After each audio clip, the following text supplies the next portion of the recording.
Hello दोस्तों, चलिए जानते हैं कि अगर आप भी यूट्यूब चैनल नया बनाना चाहते हैं 2026 में, तो उसे कैसे बनाया जाता है वो चलिए हम जानेंगे। इसके लिए सबसे पहले आपको एक नया गूगल अकाउंट बना लेना होगा। गूगल अकाउंट बनाने के बाद हम अपना यूट्यूब ऐप को ओपन कर लेंगे अपने मोबाइल पे। मोबाइल को ओपन करने के बाद हम नीचे की तरफ आपको दिख रहा होगा आपका प्रोफाइल, इस पर क्लिक कर देंगे। प्रोफाइल में क्लिक करने के बाद आपको ऊपर की तरफ आपको दिख रहा होगा इस जगह क्रिएट आ चैनल दिख रहा है, इस पर क्लिक करना है। इस पर क्लिक करने के बाद आपको इस जगह पिक्चर्स लिखा हुआ है, पिक्चर पे क्लिक करेंगे। फिर यहाँ से आपको एक आपका लोगो सेलेक्ट कर लेना है। लोगो सेलेक्ट करने के बाद हम यहाँ नेम दिख रहा है, इस पर क्लिक करेंगे। यहाँ पर आपको कोई भी यूनिक सा नाम आपका डाल देना है आपका चैनल का, फिर सेव कर देना है।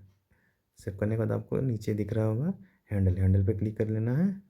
फिर हैंडल पे क्लिक करने के बाद आपको इस जगह से आपका हैंडल चेंज भी कर सकते हैं। अब मैं चेंज नहीं कर रहा हूँ, इसलिए मैं सेव कर दूँगा। सेव करने के बाद मैं नीचे आपको दिख रहा होगा क्रिएट चैनल, इस पर क्लिक कर देंगे। देख सकते हैं हमारा चैनल बन गया है। इसी पर आप भी अपना चैनल 2026 में आपका यूट्यूब चैनल बना सकते हैं। और इस तरह का बहुत सा वीडियो देखने के लिए चैनल को लाइक और शेयर और सब्सक्राइब कर दीजिएगा। थैंक